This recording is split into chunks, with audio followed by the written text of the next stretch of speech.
And hello, I guess we're live. I'm David Ben Murphy. This is the Telpax 1 channel. It's Telpax 1 because that seems to be what comes up on Google search for the podcasts, which are created after the live. Everything I do of a spiritual nature is done live with an 800 number, 866-471-4321, available for call-in. You can ask questions, cross-examine me, tell me I'm a nut, agree with me, something in between, whatever. This is a public discussion forum. Um, the highlight of it is confession, talking about your personal sins and failings, asking for prayer, guidance. Of course, in a public forum, you could get anything, anybody calling in.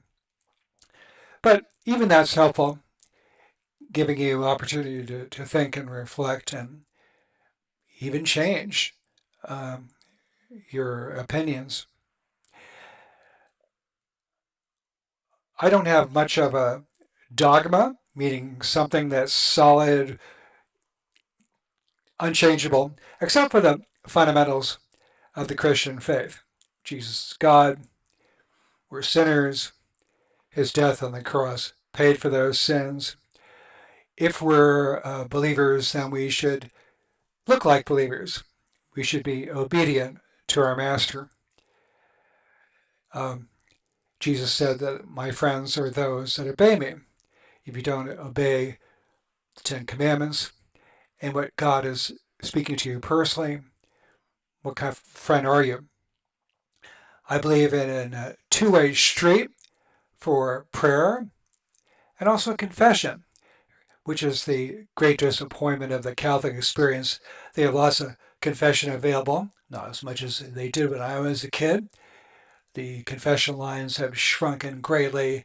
The amount of time allotted to it is greatly reduced in the various parishes.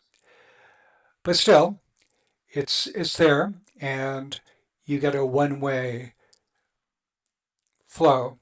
Um, Not the James 5:16, confessing your faults one to another, uh, not the open confession to your brothers and sisters. Hardly that. Certainly not on the uh, priest point of view. I've never heard a confession coming from the other side of the confessional. Admittedly, my experience is dated. Now, this show concerns Robin Westman. There's been a lot of talk on the news, social media. Uh, Nobody seems to know very much, specifically why he killed innocent children. We've heard the stories. He greatly regretted his trans sex change to a woman from a man, and he wanted to go back. Probably didn't feel he could do that. He thought he was dying from lung cancer due to vaping. These are things, by the way, that I've heard. We're not here to talk about hearsay. I want to talk about what I relate to, what I have in common with Robert. Um, we're both products of Catholic elementary schools. To the best of my understanding, he spent 8 years going to Annunciation. I spent 9 years, including kindergarten, going into Immaculate Conception School in Tuckahoe, New York, graduating in 1965. Well, that dates me pretty well, doesn't it? And that's where many of my childhood memories reside. And in particular, I'm thinking back to preparation for my first communion. First communion was a combination of getting you ready to receive the little wafer. Catholics never gave out wine or anything corresponding to the blood, um, but the wafers. And they also got you prepared for your first confession. And this happened in the sanctuary of Immaculate Conception Church, right next door to the Immaculate Conception School. Probably a similar situation to Annunciation in Minneapolis. The church, separate building. And that's where the second graders got their lessons in preparation. Maybe it was considered so holy that it needed to be done separately and in the holy uh, sanctuary of the Catholic Church. We have the candle lit on the altar, observing the presence of the actual body. I'm not sure about the blood, but the body, the wafers anyway, that have been consecrated by the priest. That's what the candle represents up there on the altar. In those days, the nuns weren't allowed to be on the altar, with special exceptions of nuns that were performing sanctuary services. But generally, women weren't allowed at all. There was no such thing as a girl altar boy. But getting back on the topic, this is where, in the church, as a second grader, you learned about the details of sin. But not all the details. It's interesting. When they got to the sixth commandment in the Catholic numbering, which doesn't quite gel with Exodus, but sixth commandment is about thou shalt not commit adultery. And they simply said, you don't have to worry about this. You can talk about this later. And that might be true. I mean, it is a little early to talk about adultery to a second grader. Um, yeah, should be a few years out. Um, it's funny. I don't feel like that like it was ever properly addressed, and that was one of my big stumbling blocks. Sin concerning sexual impurity, personal. Um, I mean, I was technically a virgin until I was just turned 19, as I recall. Anyhow, what are we talking about? The question is, why did Robert? He wanted to be Robert, by the way. My calling him Robert or calling him a man actually respects his, his last wishes, from what I know. But the question is, why did he choose to kill kids? Why did he dream for years about attacking the children at the school? Or was it his purpose to attack at the school? Maybe he wanted to attack them specifically when he did, when they were all gathered together, all the classes in the church before the altar, the scene of where Robert would have been instructed in the rights and wrongs, the place where he obtained the um, foundation that would later give him guilt for his sins and unrepentant sins. This would be very troublesome. But getting back to the question, why did he do it? And I think, all right, this is not a great picture of his target range. Robert's target, I don't know where it was in his house. Down below, you can see the uh, targets. And on top is a picture of Jesus Christ, which I believe is his chief target, was his chief target. So why do I think this? Because in my life, let's see here. in my life, I definitely relate. There was a time when I was angry at God. I believe He lied to me. It was the occasion of my wife marrying another man. I felt that God had betrayed me, had lied to me. I felt He had promised me that Elizabeth would be my wife. And there she goes off marrying another. Um, that's not something we're going to talk about in detail right now. But my reaction to it and reaction to the other events that I experienced at that time, I felt totally betrayed by God, totally betrayed by every Christian that I knew. I was totally alone and I was angry. And I shook my fist at God. I shook my fist and says, I hate you. I will never serve you. You're a liar. And I will do everything I can to hurt you and to hurt your people. Now, it was never in my thinking or my heart to go out for a rifle or a weapon. I remember the chant um, from the movie. What is it now? Full Metal Jacket. This is my rifle down below. This is my gun. This is for killing. This is for fun. I was never going to kill anybody, but I certainly wanted to have fun. I wanted to disgust and outrage all the Christians by living as immoral a life, sexually in particular, to just outrage them, torment them.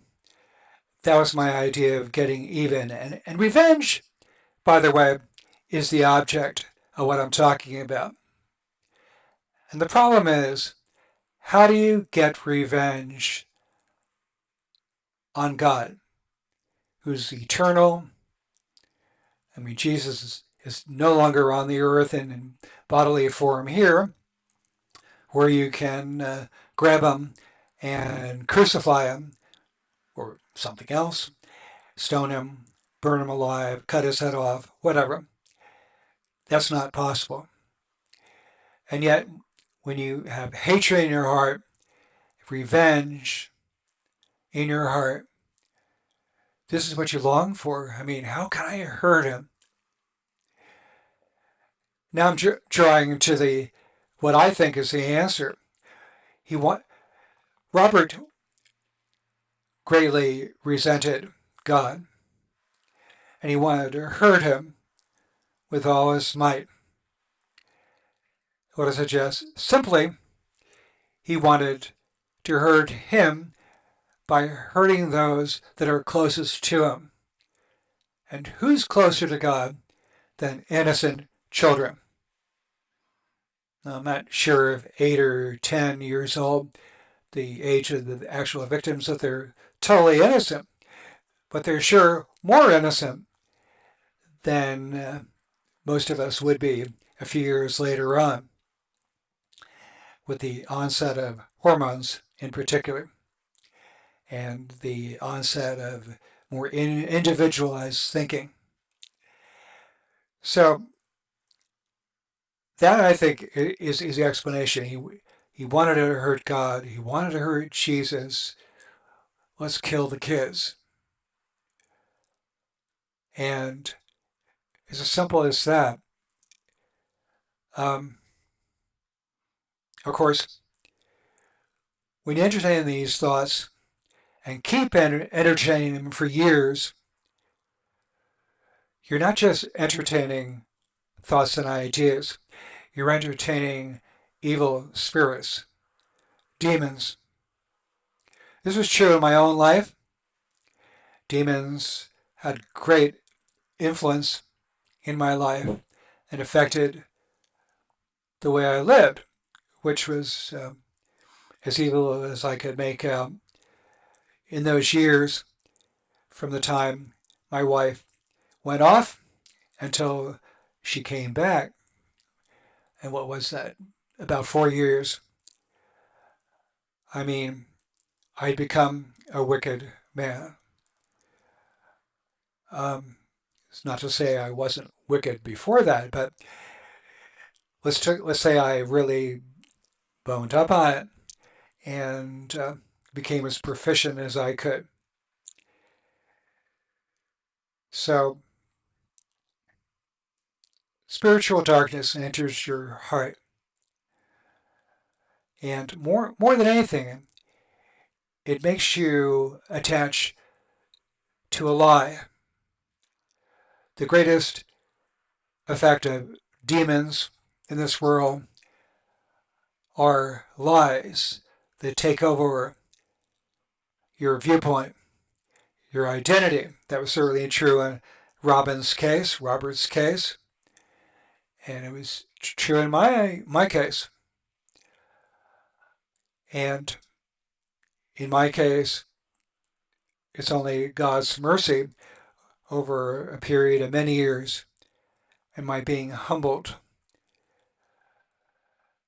that I was able to break free of this spiritual darkness and truly say yes to Jesus after being a liar for 20 years. For 20 years, I was a false believer. My former pastor, he's definitely a former pastor now, Roger, went to heaven just this past week. And he laughed. He says, "Yeah, everybody knew you weren't a real sheep except you. The sheep knew it right away. You didn't smell right. You didn't sound right. Something about you didn't look right. You're not one of us." And how right they were.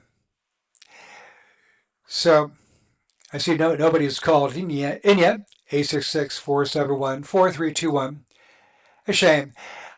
This broadcast I thought would attract attention, but there was so many people commenting on the WestMAN murders that this got lost in the forest, I think. Anybody looking for search results, I was competing probably with thousands of others, and no one saw it. I'm not surprised now, thinking about it. But there's my 2 cents. Jesus was the true target. The true target was Jesus. There he is again. And the only way to get him was through people he loved and does love. In particular, the little children. So that's it for now. Thank you for listening, anybody that has listened to this. And we'll talk to you next time. It will be on live here on YouTube at 7 o'clock Eastern, 4 o'clock Pacific. That's our time for doing this.